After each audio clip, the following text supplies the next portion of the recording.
اب 24 نمبر آیت سنیے، اللہ کا قرآن ہے، ایک جملہ بھی اپنی طرف سے نہیں، اور قرآن یہ اللہ نے اپنے حبیب سے ارشاد فرمایا، اتل ما اوحی الیک من الکتاب واقم الصلاۃ۔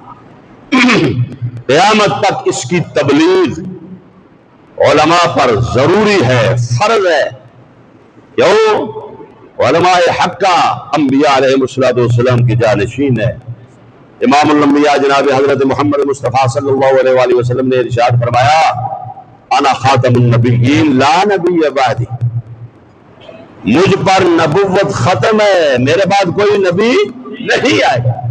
علماء امتی کا انبیاء بنی اسرائیل، میری امت کے علماء بنی اسرائیل کے نبیوں کی طرح ہے۔ وہ کس معنی میں؟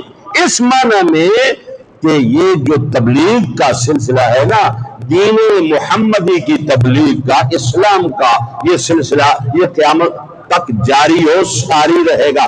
کوئی نبی نہیں آئے گا حضور کے بعد اسے آگے چلانے کے لیے، حضور کے غلام، حضور کی امت میں سے علماء کرام اس کو آگے چلانے کے لیے، پھیلانے کے لیے، پہنچانے کے لیے آئیں گے۔ سبحان اللہ، سبحان اللہ۔